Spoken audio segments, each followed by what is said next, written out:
Nintendo stuff. Welcome to Nintendo Stuff, episode 77. My name is Brandon Miracle. I'm your host tonight with my friends Paul Anderson, Yo. Logan Welliver, and our special Hey. guest and friend of the show, David RDW. How you doing, man? Hello. It's been a while. Yeah, you're telling me. I mean, part of that's our fault for literally not doing the show for 3 months in a row. But we're back on the I know, horse. that's all good. I understand. Totally. I thought it was longer, to be Sure. honest. No, it was only 3 months. We're actually a lot better than we give ourselves credit for. Yeah. But you know, in a relatively quiet time for Nintendo, there's actually a lot of stuff that happened this week. And I actually want to start with the thing that is the most recent, being the Super Nintendo World Direct that happened just over 2 hours ago. First of all, it's kind of weird to get a Nintendo Direct for a theme park, but also is really Appropriate. awesome. That presentation ended up being a lot more delightful and lighthearted than I was expecting. Yeah. I don't know why, Hosted by Mario's dad, the one and only. Yeah. We haven't seen Miyamoto on screen in a while, right? It No, seemed like it's been a minute. It's been a long time. But it was really cool to get a first-hand view of Super Nintendo World through the eyes of the creator of Mario himself. Oh, sorry. Santi posted a buffering symbol. I'm like, are we okay? Yeah, this whole concept is really blowing me away. We knew about the whole armband thing, and that you could interact with the different areas of Super Nintendo World. But Hearing about it and seeing it in action are two very different things. Yeah, it seems so seamless too. I was expecting a little bit more work to go into the user side, but you literally just put your hand up against the thing that you're interacting with, and it just does it. And that's so cool. Yeah, it's like a level of magic that I think not even Disney World has in certain aspects, right? I mean, the one layer of magic that I can think of when I think of the Magic Kingdom is all the hidden Mickeys, and this is taking that concept to a different level. A video game level, actually, because now you're in one. And it integrates that play with interactivity. Yeah. It feels like you could spend several days there running around and still not discover everything you can interact with. I saw on the companion app that there was a stamp collection, and I think we ended up seeing one of them when Miyamoto was in the underground area, and he found the Pixel Bowser. Yeah, he found Bowser. So I'm assuming there's gonna be a ton of those little things, and then stuff that's more like what we saw when he was collecting the key coins. And there was that one where he had to play a mini game and time a Koopa shell to a POW block to actually collect the coin. And that was blowing my mind, the fact that level of interactivity is possible here. I also love that they're just called activities. Yeah. I loved hearing it in Miyamoto's Japanese English activity. But yeah, I'm really excited to see how this all comes together when it officially opens. What are the standout moments Yeah, for the you? thing is, I was saying the fact that there's still so much that we haven't seen yet, because basically as if this is a video game release, there's spoilers to be had, so they can't even show everything yet. So yeah, it's insane. I didn't really care too much about seeing stuff for Super Nintendo World initially, because I was like, oh, I can't even go, so why do I care? But then as soon as I decided to watch the Direct and I watched that, Japan? I was like, bro, I gotta go. I gotta get over there. Yeah, I mean, it opens on February 4th, and I don't imagine that's going to be a really great launch day for most people.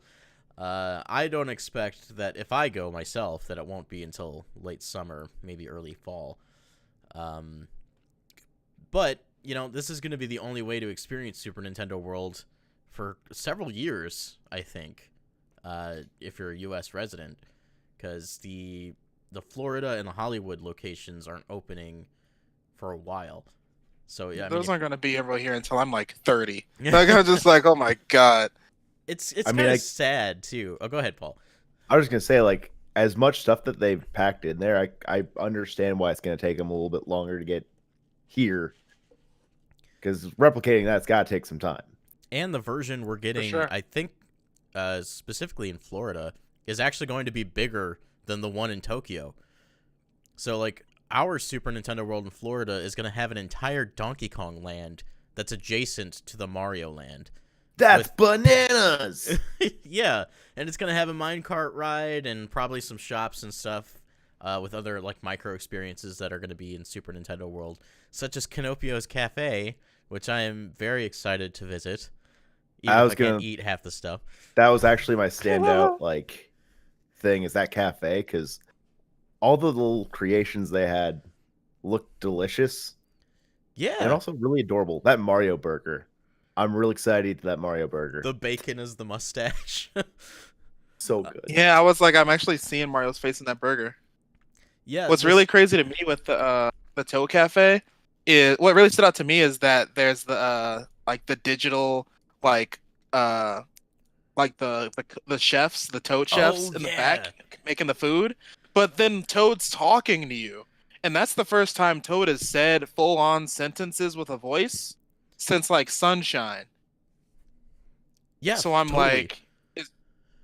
like, bro, are they gonna put this type of budget into like the next major game? Because I could see it, or like the Mario movie or something. Because that's kind of where my mind went. Is like this might be indicative of what we're gonna see with the Super Mario Brothers movie in a couple years, and if that's what we're getting in terms of like visuals and presentation, I am super on board.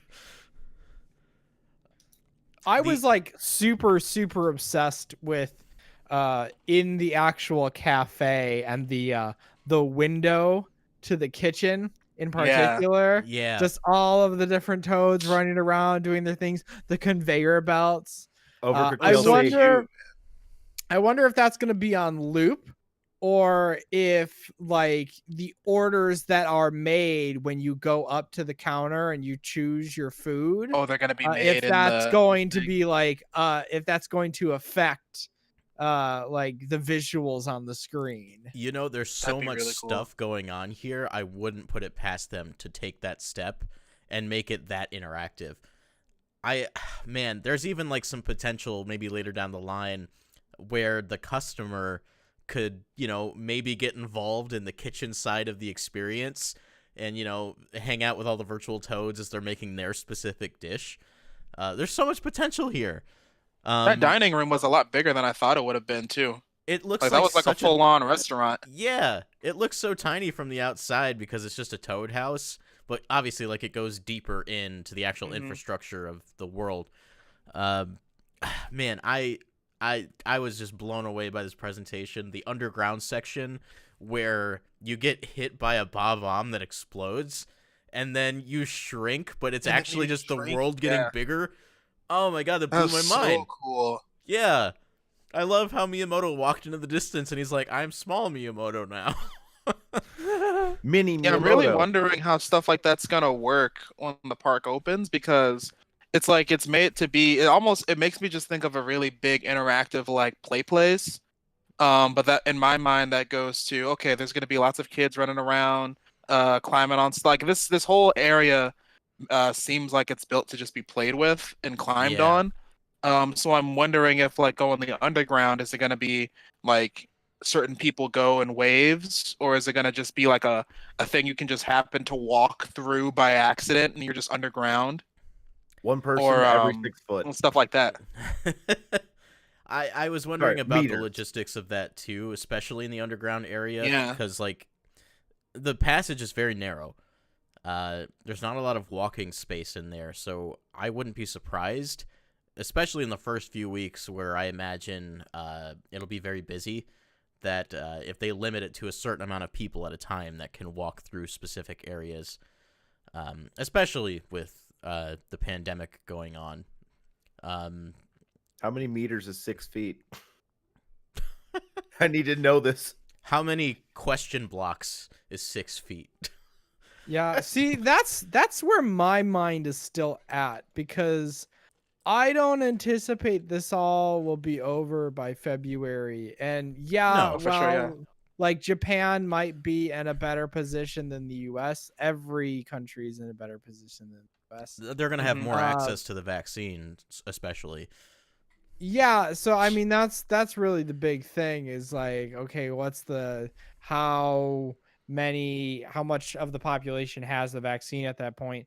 And I just don't think it's many. So I feel like I understand why businesses go forward and do these things anyway, because it's all about that green. But man, I no. anticipate this will be a soft launch. There'll probably be a couple weeks where there's media days where they have like, It'll probably be small. like appointment only for a while. Absolutely is what I think is Yeah. going to happen. Hopefully there's some media days and they can invite some of the small guys in the future. So my thought process on that, right, is since this is like Nintendo's biggest thing in a while. Like they opened the Nintendo store in Japan and that was big, Yeah. but like this is a whole like people want to know about the theme park, right? So my guess is Nintendo of America is talking to Nintendo of Japan and they're probably going to be like, "Okay, give us like let's say maybe 20 to 50 of your select creators and they get like a +2 or something and then we'll fly them over and they can check out the park for like a weekend and they'll like because they want that press because if literally like all like American creators have to do is just like go off of like Japanese press or like content creators over there, like I feel like Nintendo's going to arrange something for like those big Nintendo tubers. I at the very least I think like, expecting, yeah. At the very least I think they're going to invite their current list of Nintendo brand ambassadors. Yeah. And they might have like an ambassador day and have them like, vlog their experience. There's gonna be like a whole bunch of GoPros and cameras running around like that first 100%. day, yeah. That said, like I was like wary of watching this presentation too because there's so much of this that I don't want to spoil for myself until I get to be there in person. But they're very careful about that, and I imagine that will also extend to like how they present the areas of the park through their influencers and their partners. Yeah. Turn off cameras now, please. Yeah, there's definitely not going to be Turn them cameras back on. allowed in the Mario Kart ride, especially like. Yeah, it won't even hit the same because you gotta have that augmented reality. Yeah, and they haven't even like shown us how that works, and I don't think they're going to until you get to do it yourself. It's gonna basically be like when the 3DS came out. You're just gonna have to take people's word for it until you experience it for yourself. Yeah, absolutely. I mean, this is supposed to be like an exclusive experience. They're not gonna like spoil that, for everybody who's like, oh, I want to go. Well, they're not gonna like feed that to you. They're gonna especially wait with until like you can such a spend high the barrier money. to entry. They don't want to like, well, they do want you to experience FOMO, but they also don't want to make you feel bad if you can't go. Yeah. Like, look at all this fun we're having. So there's a couple things that we didn't get to see, such as Mario Kart, and we've talked about that a little bit. But there's also the Yoshi Adventure ride, where you ride on the back of a Yoshi, and it kind of takes you on a tour through the park from the outside. So that's more of a toddler kind of experience, but I'm still 150% riding on the back of a Yoshi through the park. If that's a toddler experience, I'm a toddler. Absolutely. If it's a toddler experience, goo goo gaga. Gongaga? How did you guys feel about the entryway to Super Nintendo World where Miyamoto goes through the pipe and then he's in the foyer of Princess Peach's castle? That's when the magic hit me, and I was like, okay, yeah, warp pipe. Okay, I already figured this from the videos. Okay. Yeah. But then I see, like, it's something about seeing that sun on the floor and seeing the painting on the wall, and I was like, oh, this is real. The This painting is got me. happening. And then they did the thing where they looked at the painting and then Bowser Jr. faded into it. It was It's like a lenticular. perspective. That's so Oh, that's cool. dope. Yeah. But then like Miyamoto pointed at both walls and they only looked at one and I was like, I'm guessing if I had to guess it's Super Mario 64, there's probably like this either like the Snowy Peak painting or maybe like the Thwomp's Fortress is on the other wall, but we'll see. I think it might be Princess Peach from the first Bowser level in 64, Oh yeah. where it changes to Bowser's face. Just to kind of tie it into the lenticular theme, because I assume that's why they did that, was a callback to that moment in the game. But if there's that kind of stuff sprinkled all over the land, oh my god, you could visit several times, like Paul said, and probably experience something new every time you go. Literally. Yeah. And You also can tell why it took so long to Yeah. like develop this is because Yeah. it's like it's so meticulous. And I think it's also appropriate with all the tech that's going into like some of the experiences with like the wristbands and the activities and whatnot. That like this is really like the time that this tech exists for this kind of project to really, really exist and come to life. it's so Yeah. it's so on brand for Nintendo, right? Because we're like, oh, it's a Nintendo. Like people on the outside are like, oh, it's just a theme park attraction. It's just an area in the park. But then it's like Nintendo also made RC cars, and they're also augmented reality. Nintendo made Legos, and they're also like a whole extra thing. Nintendo made cardboard, and it's like anything Nintendo gets their hands on, there's layers to it. Yeah. So there's so much It's like an here. ogre. Gamification. Exactly. They gamify Layers. everything. Literally. Miyamoto even said, like, in the presentation, specifically talking about Mario Kart, that alone, Mario Kart alone took them 6 years to develop.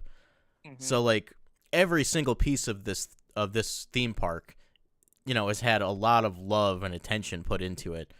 Like, you look at the level of detail of, like, that Bowser statue when you go up the stairs in Mario Kart.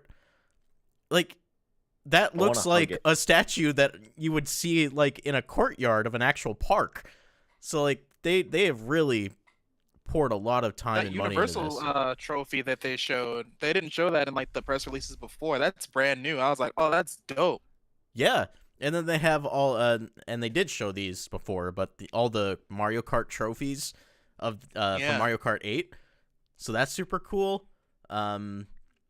Yeah, so like I'm very excited to get to try this out and experience it myself whenever that becomes possible. One day. I'll be one day. patient because I have literally been dreaming of this since I was a kid. Mm-hmm. I have always wanted this type of experience to exist, specifically for Super Mario, because it's near and dear to me. Like, I've always looked at the Magic Kingdom and Cinderella's castle, and I'm like, I want that, but Peach's castle. Here And it they is. did it. Yeah, they made it. It's coming. And then like go another ahead. thing really quick on the magic bands or whatever. Miyamoto said they act as amiibo. He didn't say how. So I'm That's like, true. Miyamoto, what? Like, you're gonna drop that nugget and let us wonder? Okay. What's it gonna do in Odyssey? And then, yeah, exactly. And then, also he said if you were to get all the collectibles in the park to a certain extent, you end up going against Bowser Jr. for something. So there's like an Oh, end game. yeah. Basically, there's like a campaign in the app, and then you'll end up having a boss battle, and you're probably gonna get some type of cool swag or something for doing all the activities or something. Bowser Jr. Yeah, is you- like definitely in the world somewhere, and you will be Yeah. guided to him at the end, which is going to be super cool. I mean, that just goes back to the fact that like how meticulously designed this is. They try to emulate as much of Mario as they could, from hitting blocks and collecting coins to getting, different collectibles throughout the park, to eventually, facing off against a boss, right? I am very excited to eventually get the chance to go to this. Ooh, to I see hope this there's real experience. Some marshmallows on it. So Super Nintendo World isn't the only big thing that happened this week. Sephiroth had his presentation, Mr. Sakurai Presents Sephiroth, premiered earlier this week. And much to the delight of many Smashers around the world, Sephiroth was made available that night, but in a very unique way that only Sakurai could deliver on.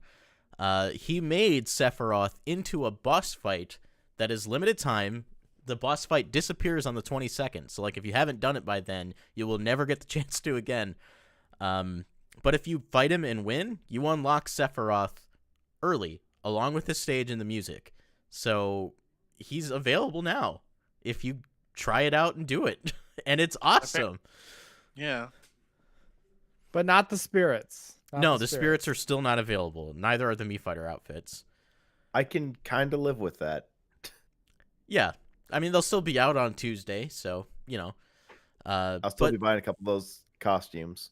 I'm definitely buying probably the whole set, but like specifically Barrett and Tifa because I know wanted you were that saying so bad. that you wanted that, yeah. Yeah.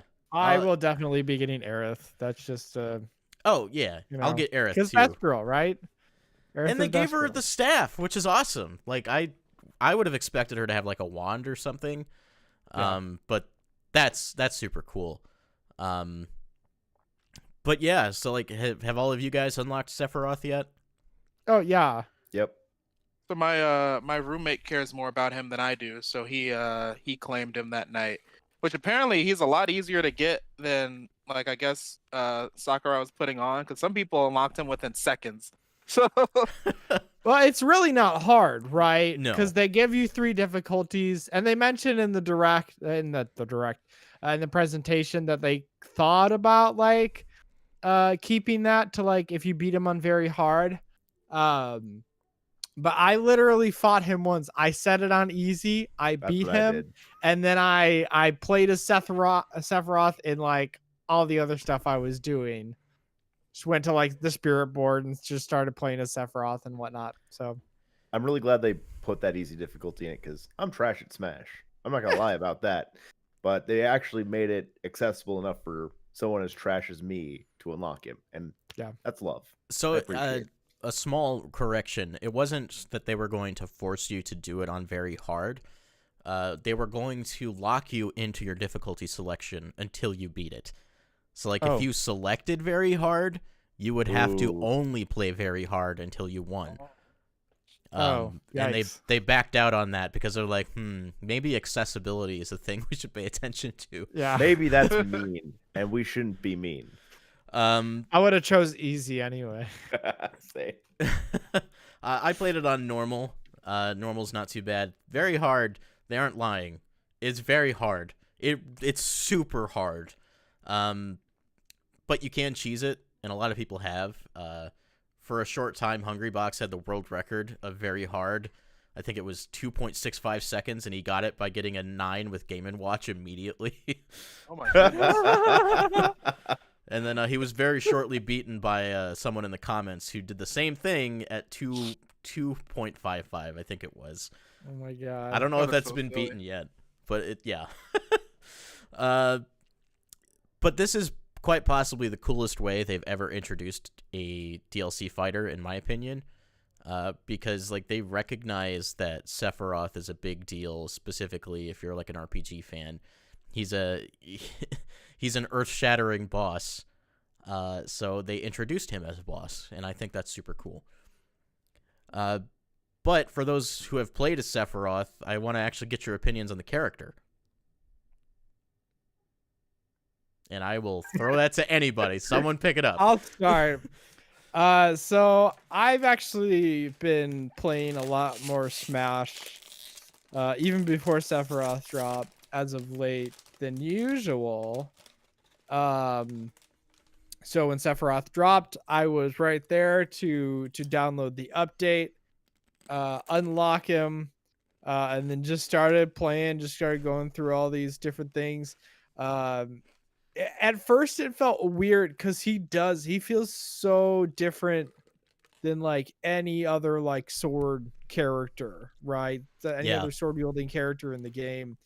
The range of his sword, just like the variability, The fact that his like recovery, his up B move has like 2 different like instances. Um, All of his specials are it's chargeable, yeah, except down yeah. B. It feels really good. He feels like a really fun character. Honestly, I forget that the counter exists half the time. I was playing earlier and I was like, oh, I forget about down B. I always forget about like a move or two. Like I just like go heavy on one type of move and then forget like other inputs exist. Down B Um, specifically is pretty interesting because it's the only counter in the game that will activate whether or not you actually countered an attack. So It's a nice touch. yeah, I've had it work where like opponents just like dash at me as I'm doing it. They don't actually attack, but then it just hits them anyway because they're nice enough to just run into it.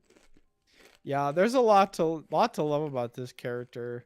Even like, the effectiveness of his sword from different distances and how that's not like, for somebody like Marth, it's always the tip, right? That's the strongest part. Where that changes depending on the move that you do for Sephiroth. So that's always like a question when you're approaching a situation, and trying to figure out what to do. I think this is one of the best characters, honestly. Um, it doesn't feel like too like zany, but it also feels like really fresh, comparatively to a lot of the other like more you might call them like vanilla characters, right? Characters that don't have too much else going on. There's also the wing mechanic, right, which I think is really No, the comeback uh, mechanic, right? yeah. it's really well designed. So like you get your wing after a certain amount of percent damage is dealt to you, but that percentage changes based on how many stocks you have versus your opponent. So like if you have 1 stock and your opponent has 3, you're gonna get the wing super early. But if they have less stocks than you, then it's gonna take you a long time. And additionally, if you die, you lose it. But also, if you kill your opponent, you lose it. So like it's very well thought out and super well implemented. And you feel like you hit like a truck when you get the wing. It's like, oh, I guess I'm a Super Saiyan now. Santi says, due to Smash's design, this is the slowest Sephiroth has ever been in a fighting game, but he's still insanely fun. Steve Bowling over at Good Vibes Gaming, they were recording their show right before we started, and that was one of the things that he complained about specifically, because he loves Sephiroth, and I mean loves Sephiroth as a character. So for him, his identity, the character of Sephiroth's, like, his identity is tied to his power and just like how fast he is. And the fast part isn't really reflected in the way his character is designed in Smash Brothers, but I feel like with the direction they took the character, I don't think you could have done fast without just making him completely broken. Yeah. There are aspects though that kind of like lean into that. For example, his up B attack, specifically when you hold up B, and he does like the flurry of slashes. Yeah. Like that's like his fastest move, with successive hits and whatnot. Yeah, and like in terms of his power, like one hit, baby, right? That's all you need. You can use Giga Flare and then forward smash if you land the attack, and they just die. They just die. Yeah, this character has a lot of potential. I am excited to see how he performs in tournaments. That said, we're still, in a pandemic, so we're not going to be seeing a lot of those for a while. We still don't know how Min Min fares, like, in the tournament scene, so it's just like, I don't know. How does Steve fare? How does Steve fare? Steve, I think, That's has what I been want. relegated to bottom tier, as most places I've seen. He's gag as hell, yeah. Mhm. Yeah, so like I think Sephiroth is pretty great. I love the stage. I think I'm the only person here who's beaten Final Fantasy VII, the original one. My roommate talked to me about the whole background of the stage and how it's literally just the ending of the game. It is or literally the whatever. ending of the game, so don't look at it Yeah. too closely if you don't want to spoil yourself. He just spelled it out for me, and I was like, oh, it's like really like the level of detail on it is very well done. Yeah, Like, it's an it's exciting crazy. stage to look at. Mhm. Sakurai also in the presentation literally details the end of the game, so like, I hope you I did didn't look at that too close. Good. One of the other things that I love about Sephiroth, but then a lot of these other characters that have made their way in the game as well, is that like great for people who are fans of these games who are really into this, right? So Yeah. Brandon, you've played Final Fantasy VII at this point. And then, I mean, have you played any of the other Final Fantasies, or is this really the one that you've gotten into? I've played every iteration of Final Fantasy VII except for Dirge of Cerberus, but as far as other Final Fantasy games, I've played Crystal Chronicles, Crystal Bearers, and a fair amount of Final Fantasy XIV, but nothing else. Okay. So, I mean, one of the things that hit me was I started playing the remake, and I hit a point in the game where I got frustrated, couldn't beat a boss, didn't even consider to lower the difficulty or anything like that. But then just, sometimes like you stop playing a game for whatever reason, then you kind of lose momentum and you forget about it. One of the things that this did for me was really motivated me to jump back into it, right? So even like right before we started the show, I was probably maybe an hour or two into a play session into the remake, right? Me too. Really, I did lower the difficulty. I was like, I'm not struggling anymore. I just want to finish the game. I want to experience it. I want to see more of Aerith, because she is, again, best girl. Baby girl. And and I'm enjoying myself. The game just feels great. And then so my intention after this is to go to finish the remake, which only covers like a portion of the original game. Not even like the first 4 hours of Final Fantasy VII. Yeah. So I plan on I have Final Fantasy VII on my Switch. So once I finish the remake, I'm going to go and play through all that and then eagerly await the next part of the remake. But yeah, now I'm just like, that's one of the things that I love about these is like, okay, this character is in a game that I'm not too terribly familiar with. I've always known who Sephiroth was, right? Because like you can't be a gamer and not hear about Sephiroth, right? Or his theme song. Yeah. He's prolific. So it's super exciting for all the Final Fantasy VII fans to get this, but then like for me as well to really push me to really immerse myself in such a classic title. I felt pretty blessed this time around with the character reveal because like typically what happens is the character gets revealed, and if it's not something I'm familiar with, I end up then plunging into that franchise just to, see what everything's about. This time, I had just finished doing all of that before the character reveal, so I mean, you guys were with me when the music started. I popped off pretty hard. So yeah, I'm excited for fans as well, and I'm especially excited for the two of you to finish remake because I want to talk about it really bad. It's I'm just working on it. insane to me that we're only halfway through this pass and Sephiroth is already in the game. Yeah, Like, where do we go? that's Where the do we thing, go? right? It's like the Christmas, like the wish lists are slowly dwindling down. Me fighters are deconfirming people. We didn't even talk Like, about who- Gino. I was about to bring that up actually. Yeah. So, Yeah. well, I guess go for it, Paul, because you were the first one who mentioned it to me after it happened. No Gino. He's a He's me gone. fire costume. What? I It figured that was sucks, gonna man. happen, to be honest.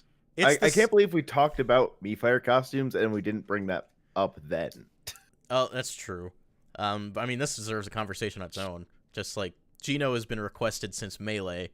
And, you know, they were holding out, like, when we got through Fighter Pass 1 and Gino didn't show up, but also the Mii Fighter costume didn't show up.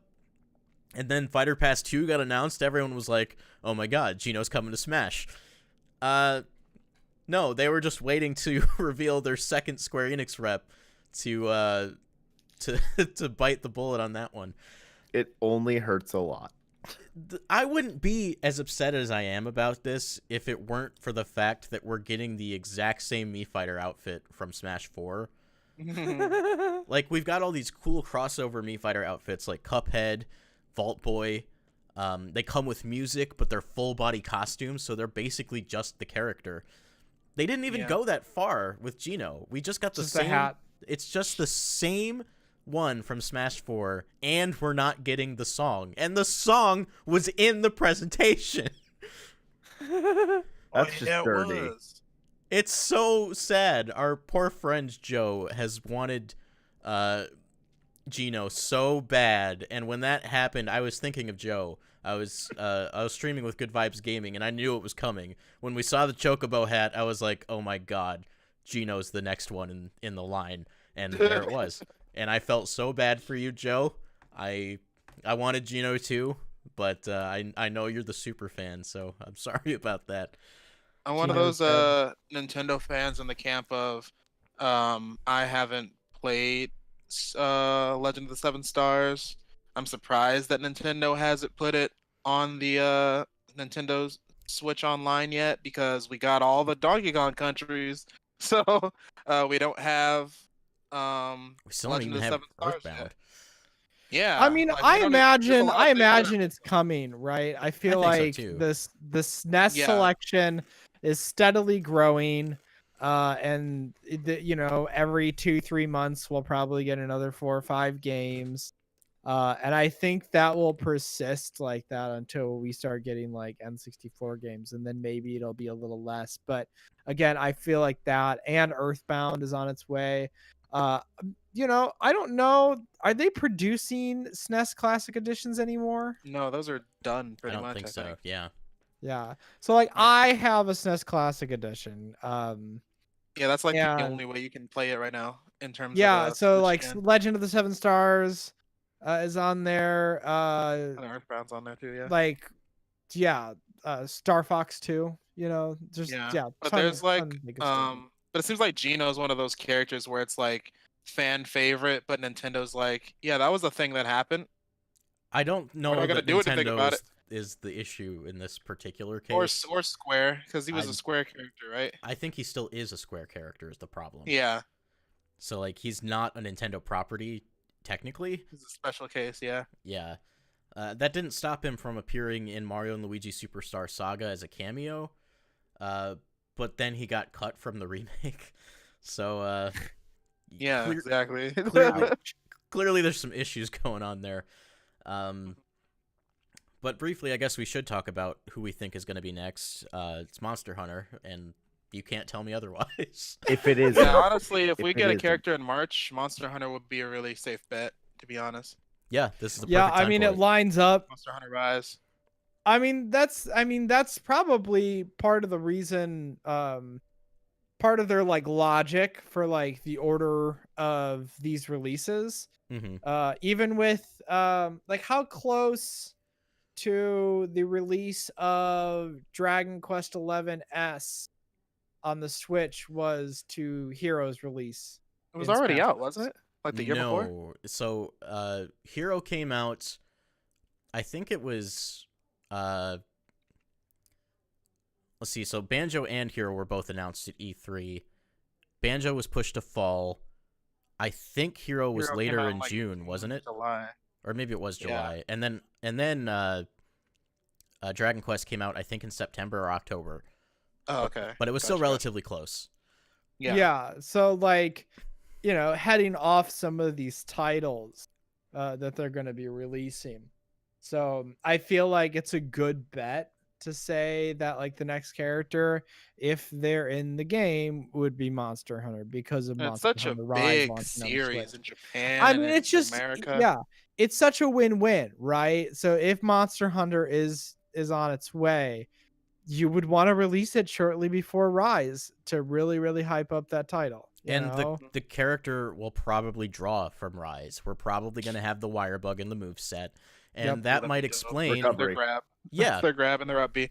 Yep. that might explain why we've waited so long for Monster Hunter to join the roster. And it might also explain why there was Monster Hunter content in Smash Ultimate when it first came out. Because Yeah, this Rathalos. collaboration had already been set in stone, and we were just waiting for it. Yeah, that'd be a clean guess if I was to go with one for sure. That's safe. I'm still riding on Crash because Crash is still a safe bet for me in my eyes anyway. He's I been mean, on Crash the up and up Crash would lately. be great too, especially since like Literally man, all of Mario's rival characters are in that game already. He has to come. I can't remember like what the sales figures were for the Insane trilogy, but I'm pretty sure it was over 10 million. Which That is is like, insane. yeah. That's And then super obviously good. with the recent critical commercial success that is Crash Bandicoot 4. Yeah. You know, I think it would also be a good inclusion. Though I don't think it means that like we're getting Crash. We Though gotta get the again, Crash suit. classic Sakura. character who's, you know, got a long pedigree at this point, recent game. Yeah, but ultimately, no pun intended, it's going to come down to Nintendo and what they decided on. Fire Emblem. So, like, Oh. clearly Sakurai is a fan of Final Fantasy VII, given just the absolute giddy he seemed to show during that whole presentation. But Nintendo is the one who had to pitch the character to him. So, like, Yeah, I'm at the end of the guessing day, that there's, like, this the bucket... sky's the limit, to be honest. There's this bucket of characters that Nintendo gave to Sakurai, and he's like, I like Sephiroth, and he just picked that one. I mean, that's how they gave him like a list, right? And they said like, okay, of all Yeah. these characters, you know, and they probably pushed him on a few of them, was saying like, Minecraft. hey, Steve, for yeah, sure. like, yeah, we need Harry, Steve. please, Harry. But then there was probably some like, okay, of the rest of them. Mhm. I love that moment in the Minecraft presentation where Sakurai is talking about how, oh, well, this character is impossible to make. Of course I can do it.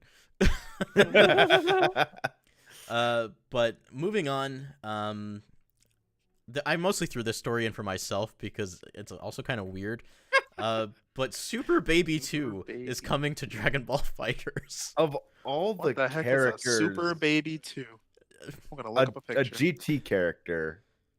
Have they had anyone else from GT show Goku. up? Okay, so did they get Omega Shenron? No!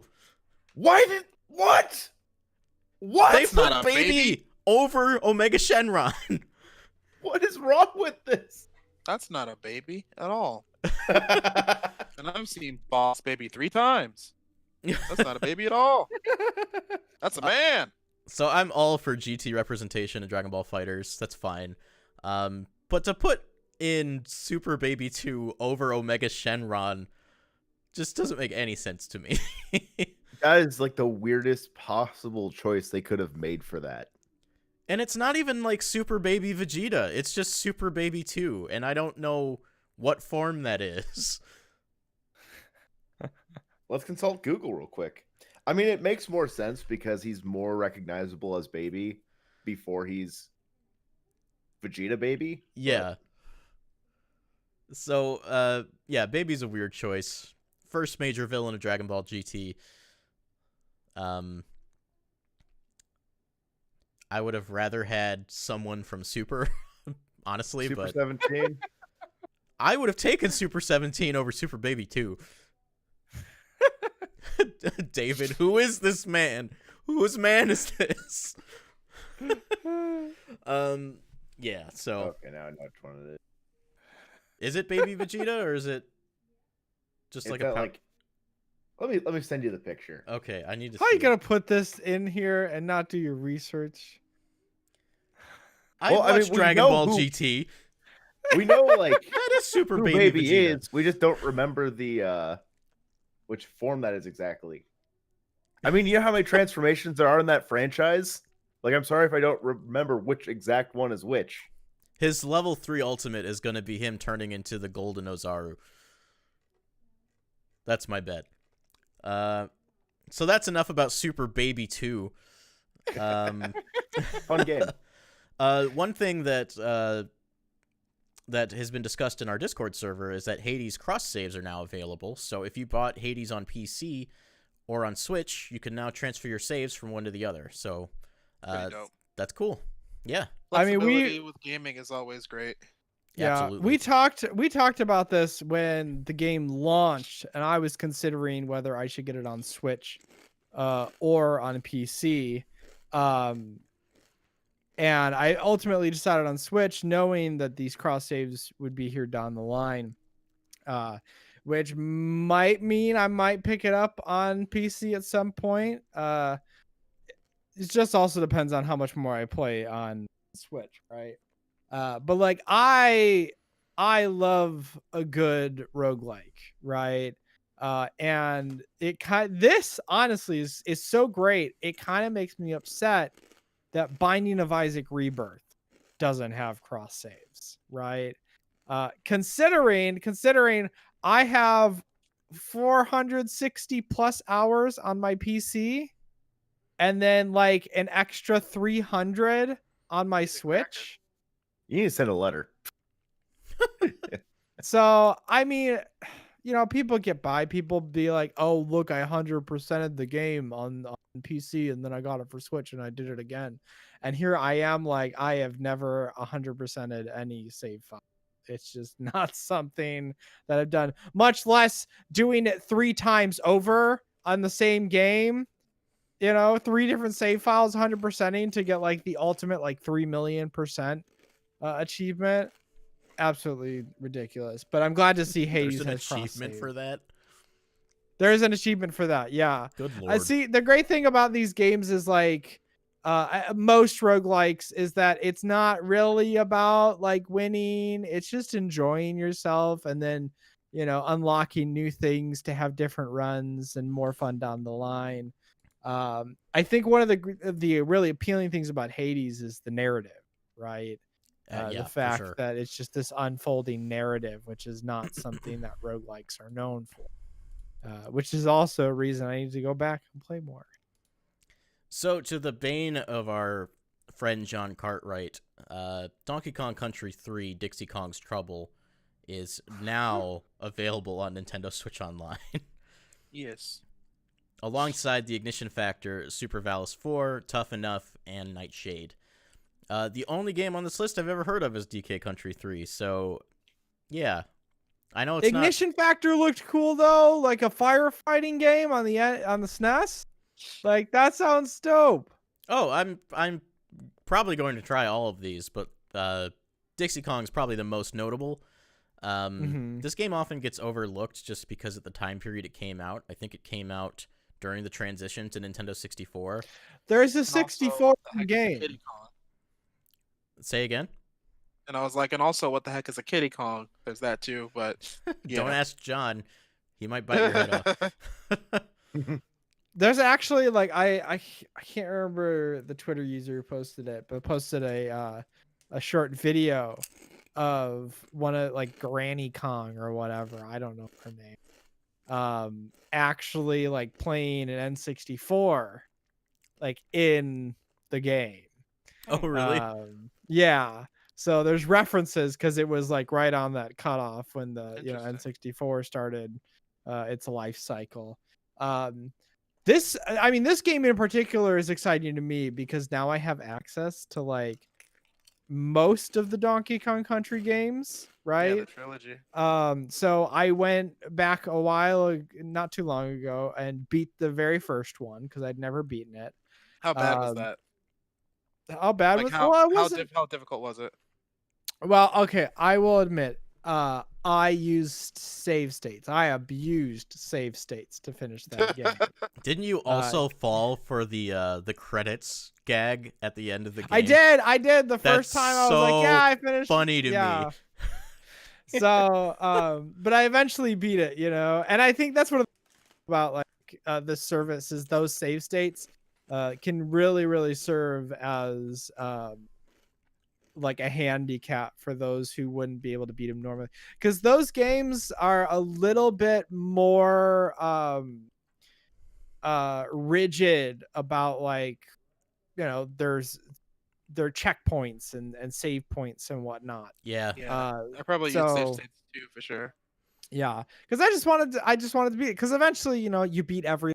It's not like you cheat through those levels. You have to beat the levels.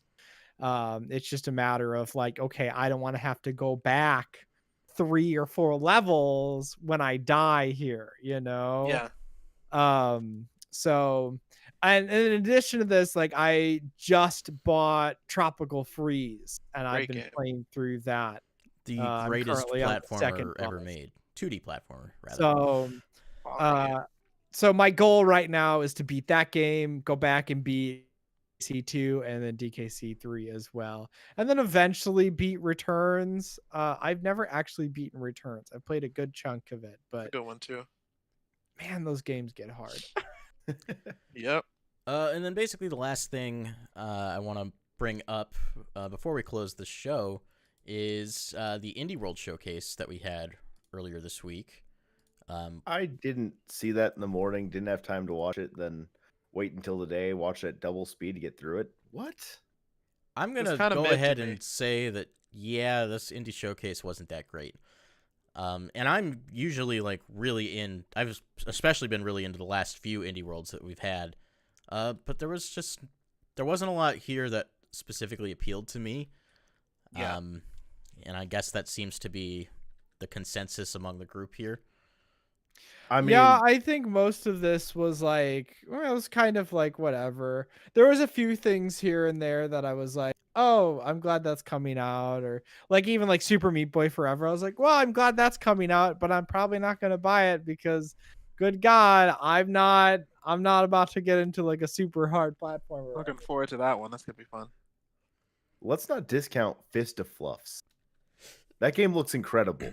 I will say yeah, that was one of the standouts. Yeah. Happy Game stood out to me. Yeah, yes. From Amanita Design. That seems like a ride. Yeah, I love the point and click games, right? And specifically Amanita Design. I have played at least one of their games before. Did they make Bolt Boy? Because they look like kind of Bolt Boyish to me. I'll look it up real quick. Amanita Design. I'm trying to think of the one game that I played. Botanicula is the game you played. Yeah, Botanicula is really okay. great. I've also played some of Samorost 3, but I haven't played the other one. Looks like a browser. The first one was a browser game. Oh my god! But play this? Yeah, the Yacht Club Games published game looks really interesting. It doesn't look like something I would personally play, but it does look really clean. It's good to see that they're also working on more stuff. Kind of the Ninja Gaiden style. Yeah. Cyber Shadow. Yeah. I think the game that is the most interesting to me is Gnostia, which, as I understand, is already out on PC. But like, it's a deception game, but it's a visual novel. And rather than like playing the deception against human players, like you're doing it with the CPUs, and the story plays out. Yeah. The game that looked like Danganronpa, but it turns out it's like Among Us but anime or something. Yeah, basically. Yeah. I'm really excited for that because the story looks really interesting. It said the runs are like 15 to 30 minutes, and like the AI characters like shuffle who the killer is or whatever every time or something. Yeah, and then like as you play each and every round, like you eventually arrive at some kind of plot conclusion as I Yeah. understand it. So like I'm excited to try that out because I've never seen anything like that before. Joe says it's a procedurally generated deception game. It's so cool. Yeah, that seems dope. Yeah. Tunche looks really cool too. I heard about Kind of Funny Games playing that on PC about a week or so before they put it in the Indie World Showcase. That's the game where it's like a Amazon forest side scroll beat 'em up. That Oh, did yeah, look yeah. really pleasant Yeah, visually. Has Hat Kid looks in it really too. clean. So that Uh, game is on my radar. I want to see more of it, but very, very Valet.